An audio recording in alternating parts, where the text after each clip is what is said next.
Assalamualaikum warahmatullahi wabarakatuh. Perkenalkan, nama saya Muhammad Ridho Alfido dengan NIM 19551 dari kelompok 10 Prodi S1 Pariwisata kelas H. Di sini saya akan menjelaskan tentang perilaku konsumen. Perkenalkan, nama saya Ima Fira dengan NIM 19538 dari kelas H. Saya akan menjelaskan tentang konsumen. Perkenalkan, nama saya Alwi Subhan, saya dari kelas H dengan NIM 19534 Sekolah Tinggi Pariwisata Ambarukmo, Yogyakarta. Secara sederhana, konsumen dapat diartikan sebagai orang yang membeli atau memakai produk ataupun jasa yang dihasilkan oleh produsen yang kemudian didelegasikan kepada perantara lain untuk dijual dan didistribusikan. Di dalam suatu proses transaksi jual beli, suatu barang maupun jasa, juga banyak hal yang penting yang saling berkaitan dengan konsumen. Contohnya, konsumen merupakan tokoh penting yang perlu kita kenali. apa? Karakternya. Orang konsumen biasanya memiliki alasan atau pertimbangan tersendiri dalam membeli suatu barang atau jasa. Setiap orang tentu memiliki pertimbangan yang berbeda. Lanjutin lagi. Namun, secara garis besar, sebenarnya ada beberapa hal yang cukup mempengaruhi terhadap konsumen dalam mengambil keputusan dan membeli barang, yaitu yang pertama, menyesuaikan kebutuhan. Manusia memang memiliki kebutuhan primer yang sudah bisa dipastikan apa saja jenisnya dan keperluannya. Namun ada kalanya manusia juga membutuhkan suatu barang atau kebutuhan yang mendadak. Yang kedua, pengumpulan informasi. Ketika seseorang membutuhkan sesuatu untuk dibeli sesuai kebutuhannya, biasanya terlebih dulu ia akan mencari informasi terkait barang yang ingin dibeli. Yang ketiga, penilaian. Ketika memutuskan membeli suatu barang, bisa berdasarkan atas saran atau permintaan orang lain, maupun suatu yang memang secara tidak terduga. Sehingga keputusan dalam proses pembelian ini akan bergantung pada si konsumen itu sendiri. Yang kelima, reaksi atau perilaku setelah proses pembelian terjadi.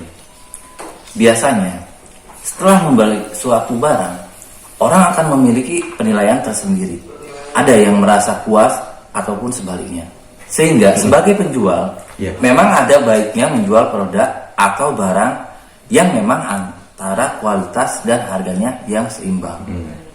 Konsumen sama hal dengan orang-orang yang sudah pasti memiliki sifat atau karakter yang berbeda. Sehingga hal ini yang menyebabkan mengapa antara konsumen satu dengan yang lainnya memiliki sifat dan perilaku yang tidak sama. Sifat dan perilaku ini bisa terlihat dari cara mereka memutuskan untuk membeli barang maupun jasa. Ada beberapa jenis konsumen yang perlu kita ketahui, di antaranya 1. Konsumen yang berpatokan pada harga. Konsumen jenis ini adalah yang paling umum di mana biasanya akan ditandai dengan ciri ia hanya akan tertarik pada harga yang lebih murah. 2. Konsumen yang suka menjadi trend center.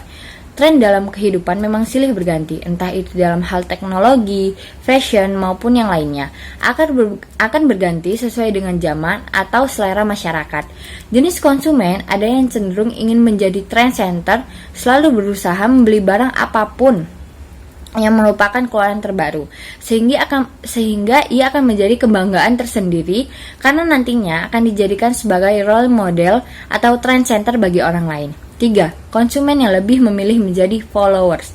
Berbanding terbalik dengan yang sebelumnya, jenis konsumen followers justru akan menggunakan atau membeli suatu barang yang memang yang sedang hit. 8 pelanggan. Jenis konsumen terakhir ini sudah terbiasa membeli di suatu tempat tertentu dan akan terus-menerus membeli barang di tempat atau penjual yang sama.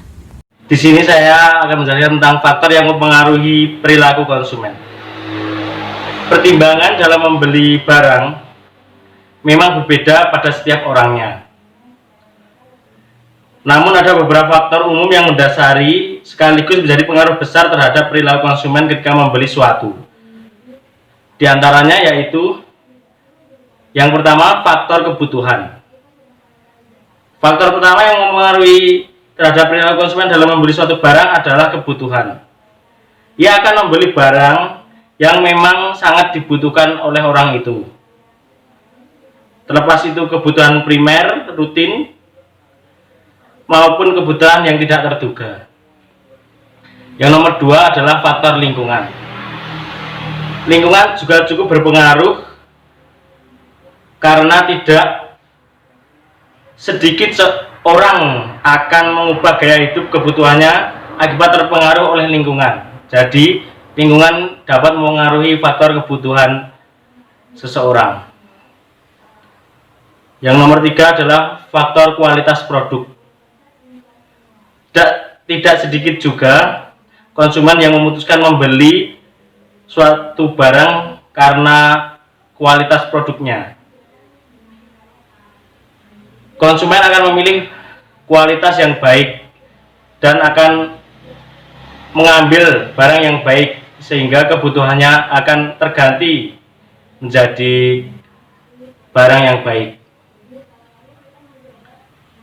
Dengan kualitas yang baik, ia tidak akan ragu untuk membelinya. Nomor 4 adalah faktor harga. Harga menjadi faktor yang menjadi pertimbangan cukup penting. Karena umumnya harga akan menjadi patokan.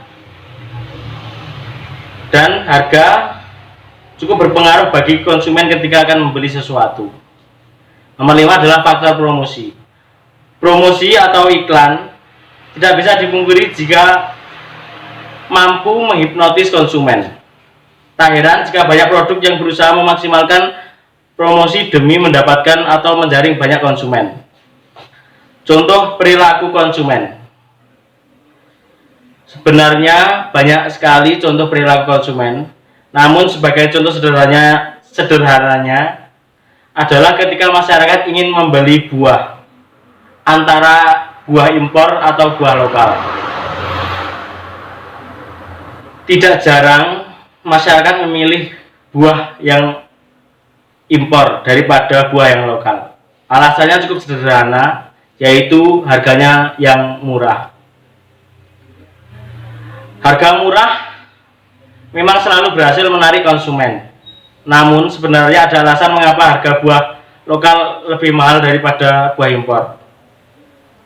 Biasanya lokal tergantung musim, sehingga petani hanya bisa memanen tidak sepanjang waktu, hanya waktu-waktu tertentu saja. Belum lagi terkendala beberapa hal seperti musim pancaroba membuat produksi buah menjadi terhambat. Akibatnya proses distribusi menjadi lambat. Dan bisa jadi akibat adanya kendala sarana, pajak yang lainnya, sehingga membuat penjual akhirnya mematok harga yang lebih mahal.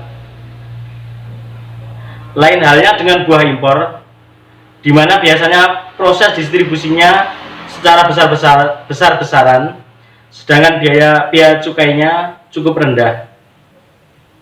Akibatnya harga yang ditawarkan juga lebih murah.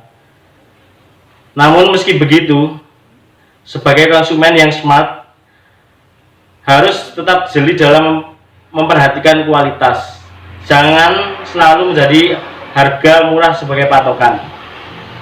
Karena buah yang lokal mahal itu tidak atau jarang yang memakai bahan pengawet, sehingga jauh lebih mahal dari buah yang impor. Terima kasih.